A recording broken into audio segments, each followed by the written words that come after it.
Have you ever wondered what it would be like to live in a country where vast open spaces stretch endlessly, and the population is so sparse that nature flourishes in its purest form? Welcome to Mongolia, a land of extraordinary contrasts and breathtaking landscapes. Known as the land of the eternal blue sky, Mongolia boasts an ancient history tied to the legacy of Genghis Khan and a unique lifestyle that has remained largely untouched by time. Despite its grandeur and size, it is one of the least populated countries in the world. What makes this land so empty, yet so fascinating? In this video, we'll uncover the incredible geography, harsh climate, and interesting history behind why Mongolia is 99.7% empty. So sit back, relax, and join us on this journey to explore one of the most captivating and mysterious countries on Earth. Mongolia, with its vast size and captivating features, is one of the most interesting countries in the modern world. Its land area exceeds that of Texas, making it more than double its size. If we were to superimpose Mongolia on the United States, it would spread across the historic South, from Philadelphia in the east to Dallas in the west. Although this picturesque landlocked country lies within the Eurasian continent, it is surrounded by vast expanses of land that separate it from the sea. As a result, Mongolia has the distinction of being the largest landlocked country worldwide without access to an inland sea. While Kazakhstan is technically larger than Mongolia, it has about 1,900 kilometers of coastline along the interior Caspian Sea. This provides Kazakhstan with the ability to engage in maritime trade with neighboring countries such as Russia, Azerbaijan, Iran, and Turkmenistan. In contrast, Mongolia lacks direct access to large bodies of water, which further emphasizes its unique geographical features. Apart from being landlocked on all sides, there is another thing that is very strange, and that is that Mongolia is one of the least populated countries on Earth due to a combination of many factors, including its geographical features. With an area of more than 1.5 million square kilometers, Mongolia is the 18th largest country globally in terms of land area. But the surprising thing is that this vast expanse is home to a relatively small population of about 3.3 million people. To put this into perspective, this is equivalent to the population living in and around San Diego, California. As a result, Mongolia boasts a surprisingly low average population density of approximately 2.1 persons per square kilometer, which is the lowest among all sovereign countries. To provide context, this density is approximately one-third lower than the world's second and third least densely populated countries. In particular, significant portions of the territories of both Australia and Namibia are covered with vast uninhabited deserts. However, in terms of zero, Mongolia surpasses even these countries. At first glance, Mongolia may seem similar to Australia due to the presence of several large population centers spread across the country. Australia, which has 5 cities with more than 1 million residents, each displays a more evenly distributed population than Mongolia. Contrary to the misconception of Mongolia being a giant city-state, this picturesque country is far more diverse, with an abundance of empty land surrounding it. If we talk about the capital, Ulaanbaatar serves as both the largest city in Mongolia and its administrative center, with a population of about 1.6 million. In terms of size, Ulaanbaatar can be compared to Barcelona, Spain, as both cities have similar numbers of inhabitants. Surprisingly, Ulaanbaatar alone is home to about 48% of Mongolia's total population. As a result, Mongolia has the distinction of being one of the most highly centralized countries globally. Given that Ulaanbaatar occupies a mere 0.3% of Mongolia's land area, a strange scenario emerges. About 48% of the population, equivalent to 1.6 million persons, lives on this small portion of land, while the remaining 52% of the population, about 1.7 million people, is spread over the remaining 99.7% of the country.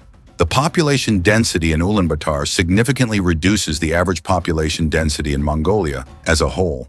The remaining 99.7% of Mongolia, excluding city land area, is calculated to have an average population density of only 1.1 persons per square kilometer. The figure highlights the country's astonishing emptiness and leaves it with an average population 3 times smaller than Australia and Namibia. Making this figure even more relevant, 99.7% of Mongolia's land has a population density that is about half as sparse as Lapland, Finland's far northern region. Extending beyond the Arctic Circle, Lapland represents the least densely populated part of the European Union. It is within this vast, empty expanse of Mongolia that about a third of its population leads a nomadic pastoral lifestyle, reminiscent of the era of Genghis Khan 800 years ago. Now let us tell you the secret behind this. And the first thing is Mongolia's geography and climate. To understand the unique population distribution and persistence of Mongolia's rarity in the 21st century, it is important to delve deeper into the country's geography and climate. The territory of Mongolia extends to the High Mongolian Plateau, a highland in Central Asia, surrounded by huge mountain ranges on all sides. Mongolia finds itself included in this vast plateau. The Mongolian Plateau extends to an altitude of 1,000 to 1,500 meters above sea level. Located approximately 800 kilometers from the Yellow Sea, the nearest sea body, Mongolia's boundaries within the high plateau isolate it from the direct influence of marine moisture. Due to its high altitude and significant distance from the Indo-Pacific region, the Mongolian Plateau rarely receives the moist monsoon winds that bring rainfall from the Pacific region. This lack of moisture is compounded by the plateau's proximity to Siberia, which has a profound impact on Mongolia's climate and its ability to support human habitation, and as summer begins to end around August in northern Asia, the days gradually start getting shorter. Due to the cold winds of the Arctic Ocean, the cold and dry air coming from Siberia intensifies as it flows into this region. Unlike Arctic air, which forms over sea ice and emits heat efficiently, temperatures become even colder in the tundra environment of Siberia. Between September and April, harsh Siberian air with extreme cold and low humidity sweeps through northern Eurasia, especially to the Mongolian Plateau. As a result, winters in Mongolia are consistently extremely cold and dry. The cold air settles into the lower high river valleys and plateau valleys and blankets the northern parts of the country in extremely cold temperatures. However, as one moves further south, the severity of the cold gradually reduces. Whereas in January, the average temperature across the country is minus 30 degrees Celsius.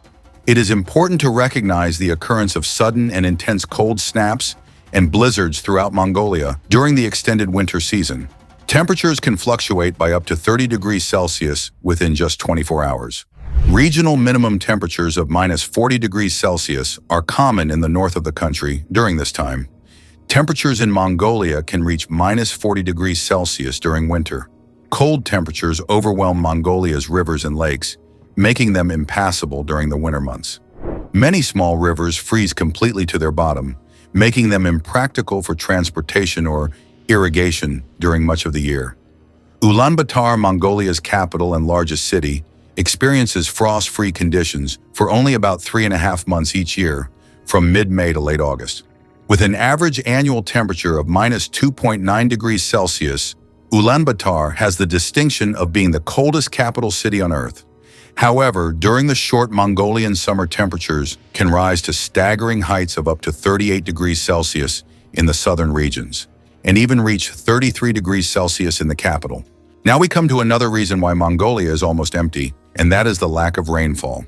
Mongolia's location on the extremely high Mongolian Plateau prevents it from receiving adequate rainfall. The southern region faces obstacles from the high Himalayas and the Kunlun Shan Mountains, which block rain-bearing winds from that direction. Similarly, the Western Altai Mountains, along with the Mongol Tai and Gobi Altai subranges, act as formidable barriers to rainfall infiltration.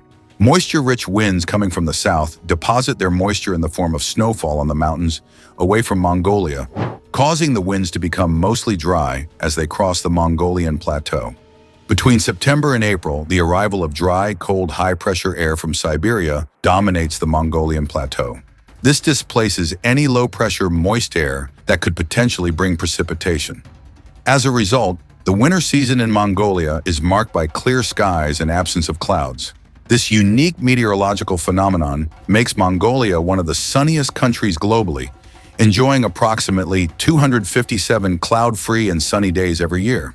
Paradoxically, this means that Mongolia receives minimal rainfall during this extended winter period. Instead, any form of moisture appears primarily as snow or frost brought by winds from Siberia. The weakening and retreat of cold and dry high-pressure systems from Siberia during the summer months allows some rainy air to enter the Mongolian Plateau from the north, precipitation levels are relatively higher in northern Mongolia than in the southern regions. However, it is important to note that most of the rainfall in northern Mongolia occurs between June and August, when the Siberian high-pressure system is at its weakest. After the summer season, rainfall becomes sporadic and unreliable, making it challenging to depend on it for agricultural purposes. The second reason is the Gobi Desert.